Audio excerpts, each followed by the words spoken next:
제가 광주를 방문한 이유는 원래 계획됐던 일정입니다. 제가 뭐 여기 못 올 이유는 없다 이렇게 생각합니다. 지난 대선은 무효입니다. 여론 조작이 조직적으로 이루어졌다. 도리어 이 민주당에서는 김경수 판결이 잘못됐다 해서 판결문을 분석해서 보고하는 이런 웃지 못할 일까지 벌어지고 있습니다. 자, 김진태 의원 당대표 출마 자격 박탈 위기에까지 몰리는 게 아니냐 했었는데 징계위에서 윤리위에서 오늘 결정을 내리지 못했어요. 당 내에서는. 그런데 일단 뭐 보수 결집을 노리는 겁니까? 1인 시위까지 나서는 걸 보면 굉장히 좀 지나친 좀 결정 같기도 하고요. 김진태 의원은 어쨌거나 이슈의 중심에 자꾸 섬으로써 네. 어떤 자신의 존재감을 드러내고 자신을 지지하는 사람들을 결집하는 그런 모양새를 취함으로써 윤리위의 어떤 자신에 대한 징계 결정 이런 부분에 영향을 1차적으로 미치려고 하는 것이고 나아가서 이제 전당대회 국면에서 자신의 지지표를 결집해 나가는 그런 과정인데 윤리위가 오늘 이제 결정을 못 내리고 내일로 연기됐지 않습니까? 근데 만약에 윤리위원회에서 이 4가지 단계인데 경고하거나 당원권 정지, 제명, 출당 권유 4가지인데 그중에 당원권 정지 이상의 처분을 받게 되면 전당대회 출마를 못 하거든요. 아하. 그러니까 오늘도 어쨌든 여론의 주목을 받을 수 있는 어떤 액션들을 계속 해감으로써 네. 그런 부분에 대해서 일정한 어떤 이 정치적인 이득을 지금 노리고 있는 것이죠. 자, 5.18 망언에 대해서 국회의원 제명 여부에 대해서 여론조사 결과가 나왔습니다. 장평론가님, 이 찬성, 그러니까 제명해야 된다는 의견이 2배 이상으로 나왔군요. 우선 제가 여론업체에 소속되어 있기 때문에 네. 응답률 뭐 한 6% 그리고 전화 면접보다는 자동 응답 방식의 비율이 높은 여론조사가 절대적이라고 단언할 수는 없습니다. 네. 그러나 전반적인 것이 이 5.18 망언에 대한 국회의원들을 안 좋게 바라보는 부정적 여론이 크다. 네. 이만큼은 또 부정을 할 수가 없어요. 네. 여기서 저는 한국당 지도부도 화들짝 놀랐을 것 같아요. 네. 처음에는 다소 뜨뜻미지근한 반응이었습니다. 네. 나경원 원내대표 보도자료도 보면 역사적 해석에 대한 사실 여부, 뭐 해석 다양할 수 있다. 김병준 비대위원장도 처음에는 우리 당의 일이니까 다른 당은 관여하지 말라고 했다가 민심이 심상치 않으니까 윤리위까지 올린 거잖아요. 그렇죠. 바로 다음 날 입장이 바뀌었죠. 여기서 이제 한국당이 꼭 새겨드려야 될 저는 민심의 경고라고 생각하는데 그 공청회에 참석하신 분들 그 목소리 큰 소수의 의견이 중요한 게 아니라 아하. 정당은 결국 국민 다수의 목소리를 따라가야 되는 그렇죠. 겁니다. 그래야만 정권을 재창출할 수 있는데요. 네. 평소에는 조용하더라도 이 국민 다수의 민심이 어디 있는지 거기에 더 귀를 기울여야 된다는 계기로 이번 네. 여론조사 결과를 한국당이 무겁게 받아들여야겠습니다. 자, 그러면 징계 위기에 처한 김진태 의원 본인의 반응은 어땠을까요? 들어보시죠. 저는 뭐 특별한 입장 없고요. 후보들 뭐 페어플레이 하자고 그러고 나왔으니까 그냥 제 갈 길 가는 겁니다. 당원권 정지가 되면 선거권 탈될 수도 있다. 아이고, 예, 모르겠습니다. 김병준 비대위원장 윤리 표방한 것 자체가 잘못됐다고 생각하시는 아니잖아요. 어디 차가 어딨지? 야당에서 이렇게 징계하겠다는 건 어떻게 아이고. 며칠 전에는 제주도에 방문한 사진을 SNS에 띄우고 인생보 있어 이런 이 글을 남겼던 김진태 의원. 이번에 또 기자들의 질문에 모르겠다, 뭐 알아서 하겠다라는 입장을 이야기하면서 그냥 페어플레이 하자고 나왔으니 그냥 갈 길 간다. 이렇게 입장을 내놨습니다. 이런 가운데 오늘 김진태 지지자 100여 명이 국회로 몰려와서 항의 시위를 또 벌였습니다.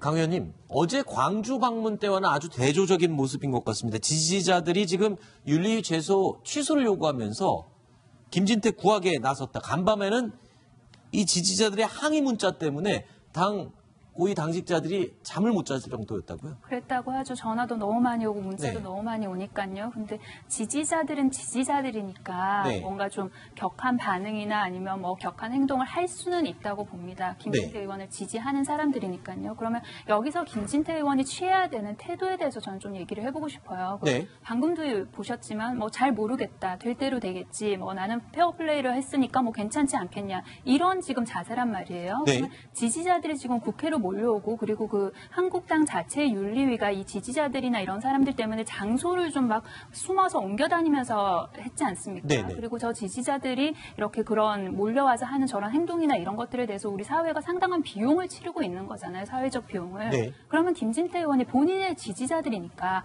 나서서 이렇게 저렇게 좀 자제해 주십시오라든가 그런 책임 있는 말이 한마디 있어야 된다는 거죠. 네. 근데 은근 어떻게 보면 김진태 의원의 입장에서 뭔가 좀 즐기고 있는 건 아닌가. 나를 네. 이렇게 지지해주는 세력이 이만큼 있다. 새과시를 오히려 하고 있는 게 아닌가. 그게 과연 책임 있는 제1야당의 당대표에 나온 후보의 모습일까에 대해서는 굉장히 좀 비판적입니다.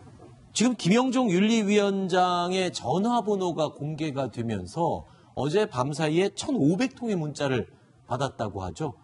전화는 1초마다 한 번씩 벨이 울려서 아예 전화기를 꺼놓은 상태다라고 하는데 조금 전에 잠깐 들으셨지만 지지자들의 항의에 충돌을 우려한 자유한국당 오늘 윤리위 개회 장소를 변경하고 비공개로 진행을 할 수밖에 없었습니다.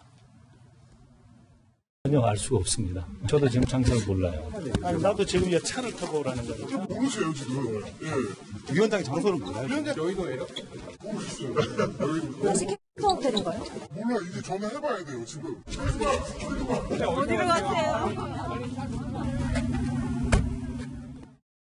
자, 007 작전을 방북해 할 만큼 비밀리에 윤리위 회의가 개최가 됐습니다. 그런데 자, 이 5.18 폄훼 발언 3인 징계 여부 오늘 일단 결론을 못 내렸으면 이제 내일로 미뤄지는 건가요? 그럼 내일은 날 수 있는 건가요? 내일은 내야죠. 그렇죠. 어쨌든 원래 이제 제일 야당이기 때문에 오늘 하기로 했으면 오늘 냈어야 되는데 네. 워낙 이 사안 자체가 지금 이 전당대회에 영향을 미치는 그런 사안이다 보니까 지금 김진태 의원은 당대표 후보로 출마를 했고 김승태 네. 의원은 최고위원 후보로 출마를 했지 않습니까? 그렇죠. 그러니까 아까 말씀드린 대로 당원권 정지 이상의 조치가 나오면 출마 자체의 자격 자체가 박탈되기 때문에 민감한 상황이어서 그런데 또 한편으로는 국민 여론이 굉장히 지금 안 좋은 상황이기 때문에 네. 그 두 가지 중에서 이 접점을 잘 찾아야 되는 이런 상황이 있다 보니까 윤리위가 오늘 결정을 못 내리고 내일 아침 7시 반에 다시 열기로 했거든요. 거기서 어떤 결정을 내리게 되면 9시에 이제 비대위 회의가 열립니다. 네. 그 추인을 거쳐서 조치가 이제 확정이 되는 그런 수순을 밟을 것으로 보이기 때문에 아마 오늘 밤에도 지지자들이 그 김영종 그 윤리위원장을 포함한 7명 위원한테 아마 문자든 뭐 전화든 엄청나게 아마 좀 하지 않을까 네. 그런 예상이 드네요. 자유한국당도 굉장히 부담스러울 것 같아요. 전당대회가 코앞에 있는데 지금 3명 가운데 1명 후보를 지금 예를 들어서 주자에서 못 나가도록 할 수 있는 조치, 당 내적으로 볼 때도 굉장히 큰일이잖아요, 그 부분. 정치적 역학관계도 고려를 해야 됩니다. 그렇죠. 만약 김진태 의원의 피선거권이 박탈되게 된다면 네. 가장 웃을 사람 누구인가 저는 황교안 전 총리일 것 같거든요. 아하. 왜냐하면 김진태 의원이 가져갈 핵심적인 표심, 태극기 민심이나 이런 식의 공청회에 참석했던 분들은 황교안 전 총리의 지지층과 많이 겹치는 부분이 그렇죠. 있어요. 그리고 최근 유영하 변호사의 발언으로 친박의 어떤 골수적인 당원들이 황교안 전 총리를 지지하지 못한다면 오세훈 전 시장을 지지하진 않을 거잖아요. 그렇죠. 그 표가 결국 김진태 의원에게 감으로써 오 시장이 반사 이익을 노리는 부분이 있는데 네. 여기서 만약 선거권이 박탈되면 사실은 오 전 시장 입장에서는 더욱더 불리한 레이스가 될 수도 있다. 아하. 이러한 정치적 역학관계까지 내부에서는 고려하고 있기 때문에 네. 결국 오늘 회의에서 결론을 내리지 못하고 내일 새벽에 다시 윤리위를 연다고 하는데요. 네. 과연 내일은 또 제대로 된 결정을 내릴 수 있을까? 네. 그 부분도 현재로서는 불투명한 상황입니다. 내일 결론 날 것 같으면 오늘 결론이 났겠죠. 지금 굉장히 고심을 하고 있는 건 분명한 것 같습니다. 자, 이런 가운데 자유한국당 차기 당대표 후보 3인 오늘 첫 상견례를 가졌습니다. 공정한 승부를 다짐했습니다. 잔치 같은 전당대회, 우리의 미래를 준비하는 그런 전당대회가 될 수 있도록 우리 후보자 분들과 함께 최선을 다하겠습니다. 이번 전당대회는 내년 총선을 승리로 이끄는 당의 간판 주자를 누구로 정할 것인가 하는 선택에 매우 중요한 전당대회가 될 것으로 예상이 됩니다. 정말 공정하고 그리고 치열한 경쟁을 통해서 우리 당의 정체성이 재정립되는 기회로 삼겠습니다. 산 넘고 물 건너 여기까지 왔습니다. 이제 드디어 2위에 올랐으니까 마음껏 한번 멋지게 경쟁해 보고 싶습니다. 뭐 덕담이고 다짐이고 얘기를 하는데 좋은 말로 시작을 했지만 아주 미묘하게 상대에 대한 견제들이 다 한마디씩 담겨 있는 것 같습니다. 우선 황교안 전 총리 잔치 같은 전대를 치르자는 것은 네. 너무 날선 공격, 우리 같은 당 후보끼리는 네거티브를 좀 자제하자 이런 뜻입니다. 네. 최근에 유영하 변호사 발언도 그렇고 연일 공격을 많이 받고 있죠. 그렇죠. 황교안 대세론이라는 이야기가 나오고 있지만 그만큼 검증의 칼날이 당내에서 날카롭게 불고 있는 만큼 그렇죠. 이번 전대 이유를 바라봤을 때 우리가 좀 살살하자 이런 의미가 담겨 있는 것 같고요. 그에 반해서 오세훈 전 시장은 끝장 토론에서 검증하겠다. 네. 그러니까 정말 갈 때까지 가서 네. 다른 당 후보와 마찬가지라는 심정으로 황교안 전 총리의 여러 약점들을 공략하겠다는 뜻이고 네. 저는 오세훈 전 시장의 키워드가 결국은 총선 승리라고 보여지거든요. 아하. 지금의 지지율, 보수를 결집시키는 데는 황교안 전 총리만한 인물이 없지만 총선에서 승리하기 위해서는 무엇보다 수도권 민심을 잡는 게 중요합니다. 네. 그 외연 확장에는 내가 적임자다. 네. 그런 부분을 연일 드러낼 것으로 보여집니다. 네. 자, 오세훈 전 서울시장 황교안 대세론에 맞서기 위해서 가만히 있을 수가 없겠죠. 바로 포섭 경쟁에 나섰습니다. 불출마 선언을 한 홍준표 전 대표에게 손을 내밀었습니다.